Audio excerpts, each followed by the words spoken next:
So the age of anxiety, or the interwar years, we're going to discuss them as this really significant breakaway from the faith in human progress that had lasted from the Renaissance until World War I.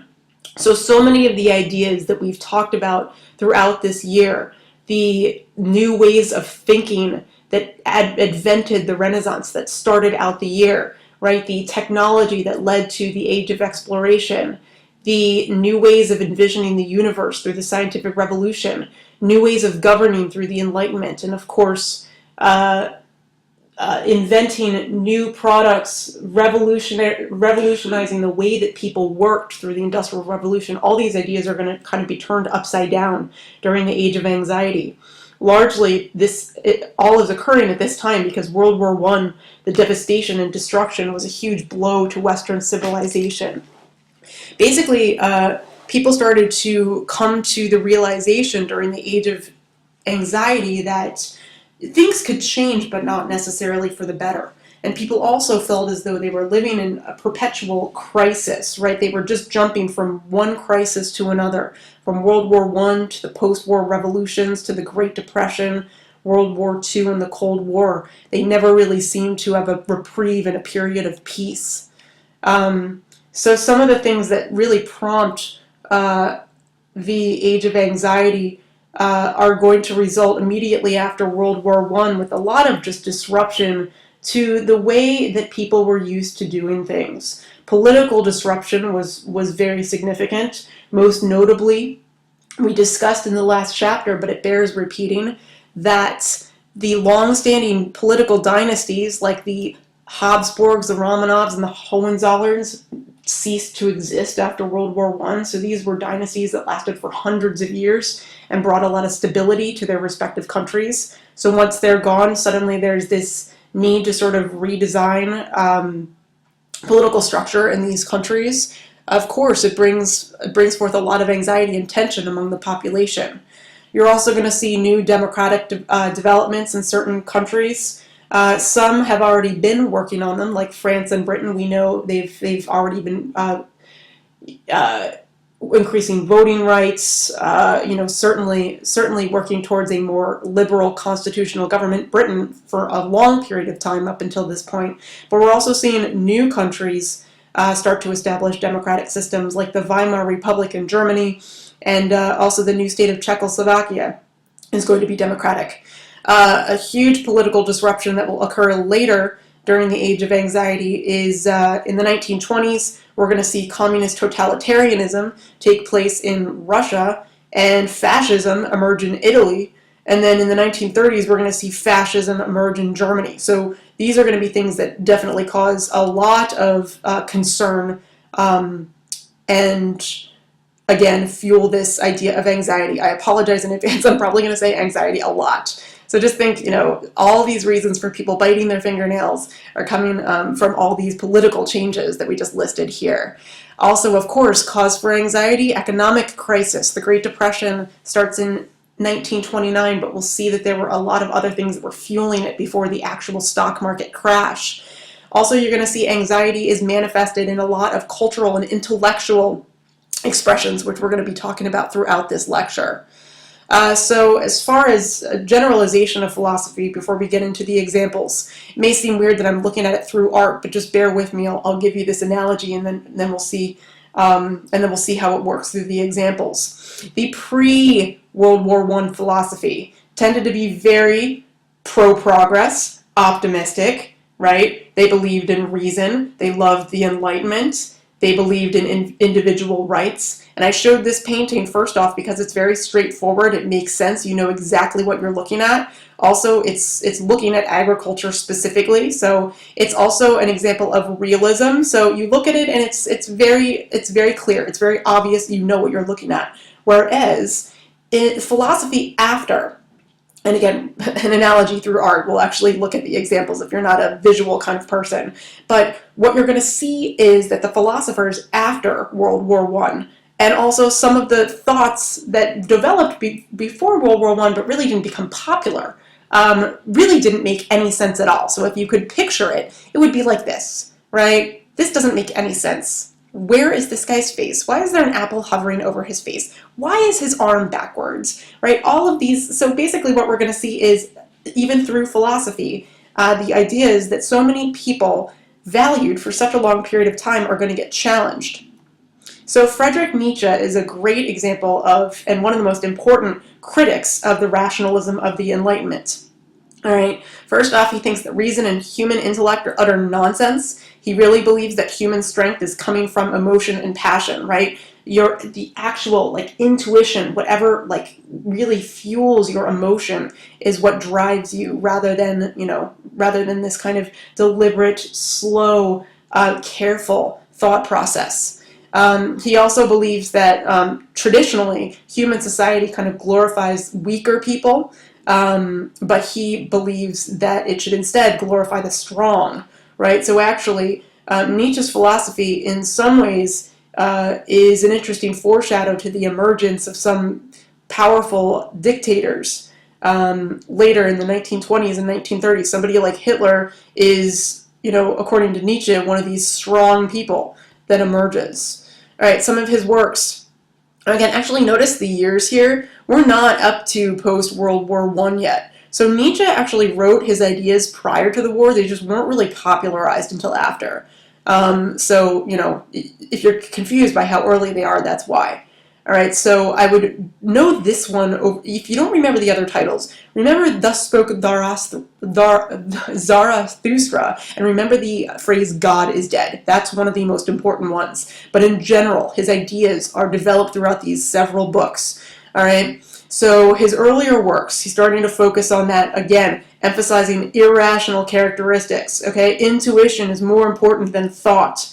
Okay. Also, his earlier books are the ones that start to favor heroic characters, people who act on intuition rather than reason. So again, you could see how somebody like Hitler would be very much valued by his ideas from the birth of tragedy. Thus spoke Zarathustra. He coins this very famous historical important phrase to know. He claims God is dead, right? He believes that the people who are religious are weak. They act almost like slaves. They have no control over any of their choices, their thought process. They are like sheep who just kind of follow in a large herd, right? He believes that Christianity glorifies weakness, envy, and mediocrity.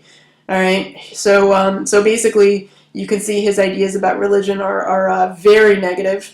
He also believes that if you accept that God is dead, which he does, that also means that morality and purpose must be dead too. So, not really the most uplifting outlook on the future, but nonetheless, that's some of the ideas that are represented in this very important book here. Also, a little later, Will to Power. He starts to argue that most people are not really going to be able to do anything to change the world. Okay, there are only a few men, supermen, or because he's German, Übermenschen, that he argues can actually change the world, right? He believes that there are these few people out there that can escape from that herd mentality, that are not sheep, right? They can create their own codes of ethics, morality, and they can take, whatever meaninglessness of life that he argues there is, right? Because there's no God, and turn meaning into it, create liberation. So because of his ideas in the Will to Power, again, we can see how maybe Nietzsche's ideas actually connect to somebody like Hitler and allow him to rise into power. All right, a couple others that we won't focus on just as much. All right, Henri Bergson, he is French. Okay, he believes that your immediate experience, particularly religious experience, and your intuition, they are just as important, if not more important, than your rational and scientific thinking. This is how you reach the truth, he argues. You reach the truth by experiencing rather than thinking. Okay, so again, you see how he might influence religious thought. We're going to see that a lot of philosophy actually around this time is not all does not all agree or disagree about the existence of God, right? So we just talked about how Nietzsche was very much a denier of God. Now here you go, Henri Bergson actually says, oh yes, you can have a religious experience. So make sure you realize that you can't just say that they are all atheists. Right? Another philosopher, George Sorel, also French. He is a syndicalist theorist, which means that he believes in sort of a form of socialism and anarchism. So he's a lot like Marx. He believes that socialism is going to come to power through a great and violent strike of all working people. So Sorel's ideas in a lot of ways foreshadow the Bolshevik Revolution. All right, so, he's definitely kind of critiquing the state of capitalism that he was writing in, and you can see that he very much predicts that it's going to be falling down. So in that sense, he represents the age of anxiety because he doesn't feel that capitalism represents progress. Okay, Freud. That's weird. I think I'm missing a slide here, which is, oh, you know what? I'm okay. So anyway, Sigmund Freud, significant psychologist, of course. His ideas are going to first develop in the late 1890s. All right. So basically, again, visualizing Freud's thoughts. Okay. So before Freud, traditional psychology, this guy believed that there was a single, unified, conscious mind that processed sensory experiences in a rational and logical way. So here we go. Some kind of idea goes into your brain, it goes through this very logical process, la la la la la, and then goes out and that's it. You've experienced a logical thought, right? But the Freudian view of the brain actually completely counteracts this and believes that instead people are that the human mind is greedy and irrational, right? That there's no kind of logical process to our thoughts. All right, so Freudian psychology, in a lot of ways, we're going to see is kind of reflecting the spirit of the early 20th century, where people he believed that people were very greedy and irrational creatures. All right. I'll get to that in just a moment. He also believes that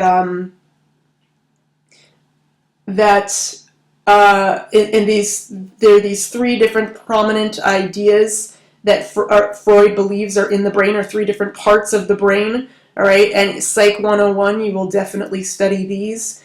He believes in the first one, the human unconscious, or the id. Right, the id you could think of as like the devil on your shoulder. It's the thing that's always telling you to do bad stuff, right? It's driven by sexual aggression and pleasure. The id is the part of the brain that shows us that humans are not rational, right? Whereas the ego is the rational part of your brain, right? That's kind of like the level. It's kind of trying to mediate what you should do. Right, so the ego listens to the id and goes, oh, maybe I should just walk out of this store without paying for this. But then the ego also balances and goes to your super ego and goes, you know what? No, that's a really bad idea. You should really pay for that. Blah blah blah blah blah. So again, think about the angel and the devil on your shoulders. I'm sure you've all kind of seen that animated, right? Imagine that the ego is right in the middle. The ego is the one that's making the decision. The super ego is the angel. Really, of course, always trying to insert ingrained moral values, making you do the right thing. And the id is the devil trying to pull you onto the bad side, so to speak. All right. So again, Freudian psychology completely challenges the Enlightenment view of rationality and progress. All right. So how do some of these psychologists and philosophers kind of change the way that people think? Well, some of it is that, of course, there is this idea among some people that rational thinking and traditional morals might be a little bit too hindering on the human psyche, right? So you're going to see that some people think that rational thinking might kind of repress desires, especially sexual ones, a little bit too effectively, could cripple people with guilt and fear. So some people that were enthusiastic and some people that were critical said that Freud was basically saying that, to really have good mental health, you should have an uninhibited sex life. Some people don't like that idea. But whichever way you think about it, some people argue that these new ways of thinking are contributing to some new patterns of behavior after the war, particularly kind of the flapper culture, this uninhibited kind of sexual experimentation of women. We'll move on to new schools of thought in the next video here.